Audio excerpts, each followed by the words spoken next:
E hoje você manda pergunta pra gente. A gente, excepcionalmente hoje, por ser terça-feira, não está com Doribucô aqui, mas a gente tem respostas para você mesmo assim, viu? A Lidiane Bahia, ela é consultora jurídica, especialista em condomínios e tem aqui, a gente tem aqui essa oportunidade para você tirar dúvidas a respeito desse assunto. Você pode mandar sua pergunta para cá pelo WhatsApp 12 98135 2908. 12 é o DDD, número 98135 2908. Lidiane, já tem perguntas chegando aqui dos nossos telespectadores. A Ana Beatriz, ela é de Fortaleza, no Ceará. São perguntas as mais diversas que vão chegando aqui. O síndico do meu condomínio colou um papel na porta do meu apartamento, me cobrando um documento que eu deveria ter entregado na administração. É correto ele expor isso assim para todo mundo que passa pelo corredor na frente da minha porta, Lidiane?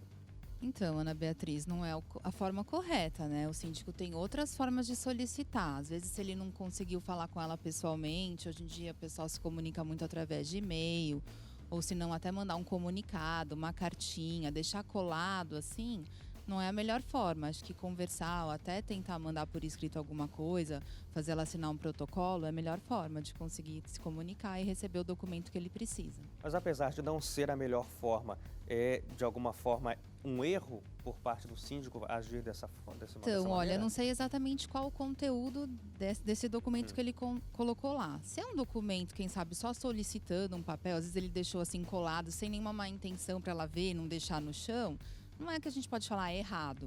Não seria a melhor conduta. Mas se não tem nada que a exponha, né, de alguma forma, algum constrangimento, eu acho que não tem assim um problema grave. Mas não é a melhor forma de fazer alguma solicitação para o condomínio. Com certeza.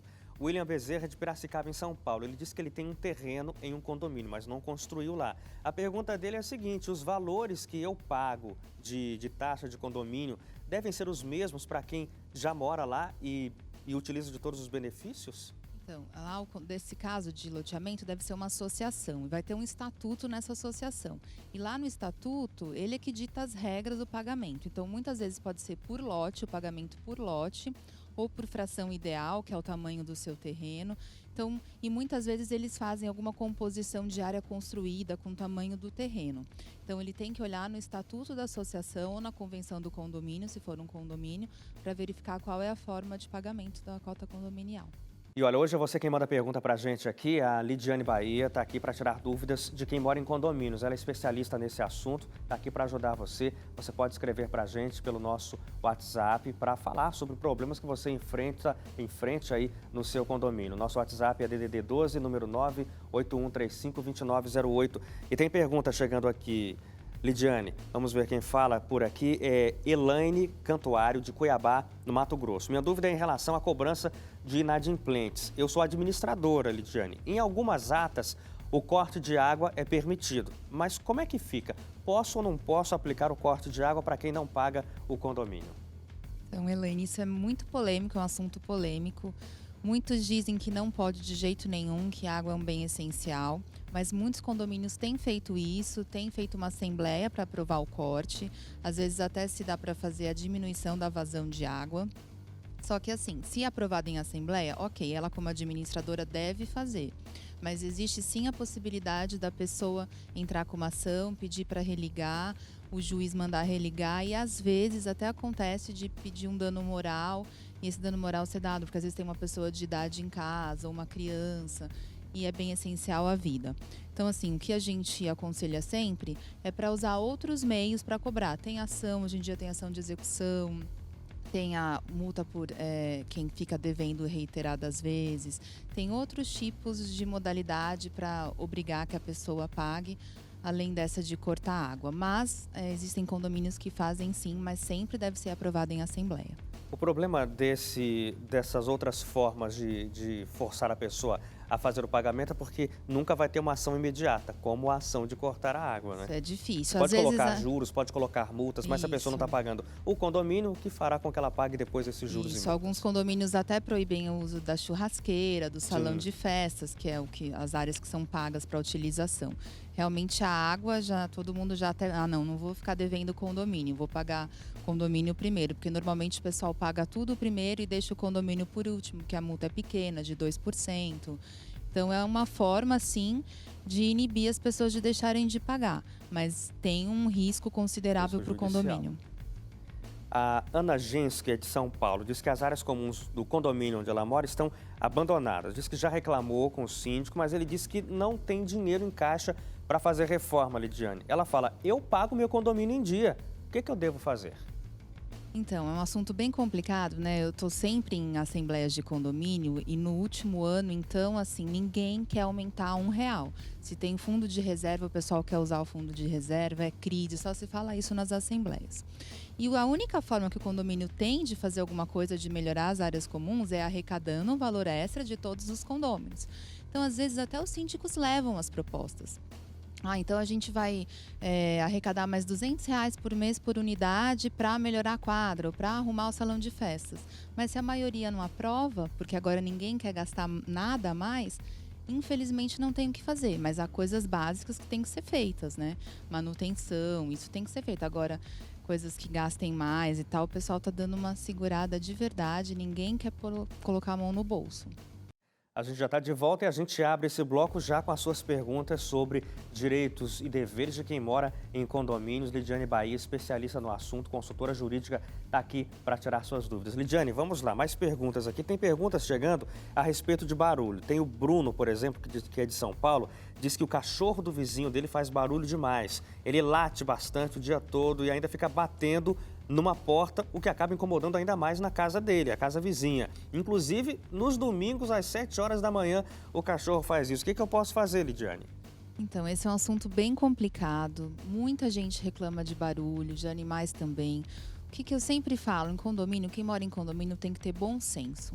Então, se eu moro em condomínio e eu quero ter um cachorro, eu não posso ter um cachorro que faz muito barulho.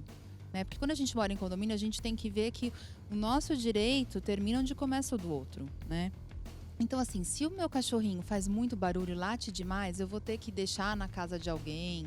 Não posso continuar lá. Mas às vezes o vizinho pede, o síndico pede, nada acontece porque as pessoas se apegam, não querem desfazer do cachorro. Então, assim, ou faz um treinamento com o cachorro, ou realmente o cachorro até pode ter um pedido da justiça para que o cachorro seja retirado do local. Então, essa pessoa que está reclamando, minha sugestão é conversa com o síndico, vê se o síndico pode notificar esse condômino. Primeiro, até conversar para ver o que pode ser feito para resolver.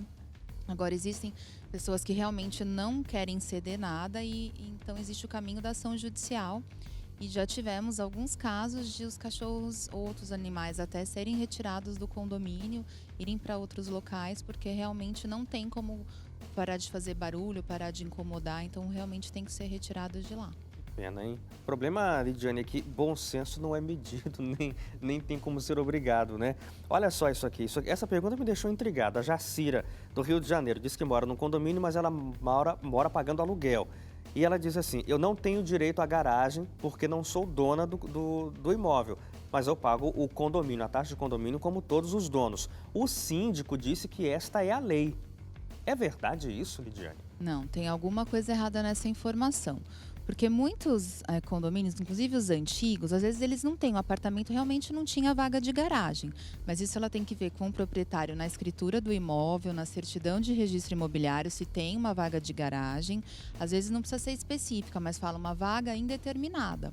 E normalmente nos condomínios são feitos anualmente ou de 2 em 2 anos um sorteio dessas vagas. Então ela tem que conversar com o proprietário. Não é porque ela é inquilina que ela não tem direito a uma vaga. Isso depende da escritura do imóvel. Muitas vezes é só o imóvel do proprietário, é só mesmo um apartamento e não uma vaga. Mas se tiver a vaga, determinada ou indeterminada, ela tem direito a uso sim. E hoje aqui no estúdio, Lidiane Bahia, consultora jurídica, especialista em condomínios, tira dúvidas suas a respeito desse assunto. Muitas perguntas aqui, Lidiane. O Ender Garcia não fala de onde é, mas ele quer saber como interferir na gestão atual do condomínio. Ele escreveu aqui no e-mail que os síndicos nunca estão disponíveis para atender às solicitações. Pelo que ele escreveu aqui, não estão dando muita atenção ao condomínio. A gente tem que fazer uma outra eleição? Como é que a gente trabalha isso?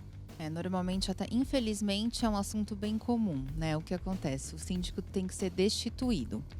Mas ou ele renuncia, às vezes por alguma pressão, o pessoal pressiona e tal, tem muita confusão, ele acaba renunciando. Mas qual que é a forma? O pessoal, a gente não quer mais, o síndico não renuncia, precisamos mudar. tem que fazer uma assembleia, convocar uma assembleia. A lei prevê que através de um abaixo-assinado com assinatura de no mínimo 1/4 dos condôminos, os próprios condôminos podem convocar uma assembleia para a destituição do síndico. E daí nessa assembleia é feita uma votação e a maioria que está presente na assembleia decide sobre a destituição ou não do síndico. O síndico ele tem que ficar 24 horas por dia à disposição dos condôminos? Então, não. Hoje em dia também existe uma figura que é bem atual do síndico profissional. Então, nem o síndico profissional, nem o síndico morador tem essa obrigação de ficar 24 horas por dia. Até o morador, poxa, ele chega em casa depois do trabalho, cansado, ele não é obrigado, agora eu tenho que resolver tudo. Normalmente, os síndicos moradores colocam assim, de terça e quinta, das 19 às 21 eu estou lá na administração, posso atender os condôminos. Ou é lógico, alguma emergência, a pessoa tem que ligar, vai interfonar, quem vai resolver é o síndico. Mas eu volto naquela palavra que eu falei no começo, que é o bom senso, né? Às vezes é um problema que pode ser resolvido amanhã, então não vou ligar 1 da manhã, interfonar no apartamento do síndico para ele ouvir o meu problema. Dá para esperar para outro dia. E mesmo o síndico profissional também, normalmente nos contratos já é estipulado o número de horas que eles estarão no condomínio, quantas visitas por semana farão. Então não tem como a pessoa ficar 24 horas por dia disponível. Várias perguntas chegam aqui, Lidiane, sobre o rateio de pagamentos dentro de um condomínio. Às vezes a água não é individualizada, o gás não é individualizado. E aí a pergunta é a seguinte, uma pessoa que, sei lá, mora sozinho ou é só um casal, paga o mesmo valor que é rateado para a água, para o gás de uma família que mora em 5, em 6 pessoas. É justo? Isso, então, se é justo, pessoalmente eu não acho que é justo, mas a lei fala, o Código Civil fala que a cota condominial deve ser paga de acordo com a fração, ou seja, daquela metragem que eu sou proprietária dentro do condomínio, a menos que a convenção fale alguma forma diferente, por exemplo, por unidade. Então, são 60 apartamentos, vai pegar o valor total e dividir por 60, ou de acordo com a fração ideal. Por exemplo, a cobertura paga mais, paga o dobro, porque é o dobro do tamanho do que a unidade tipo. Essa questão de água, gás é bem polêmica, porque realmente, se não é individualizado, a lei fala você vai ter que pagar igual. Então, eu moro sozinha, eu vou pagar o mesmo que uma família que moram 4 pessoas e que consomem muito mais. Então, por isso que está bem assim atual fazer essa individualização de água. Tem que ver se o prédio tem estrutura para isso, individualização de água e de gás. E daí são instalados medidores nas unidades e daí acaba sendo uma forma mais justa. Mas é legal esse rateio pela fração ideal. Porque não é possível saber quanto cada um está gastando.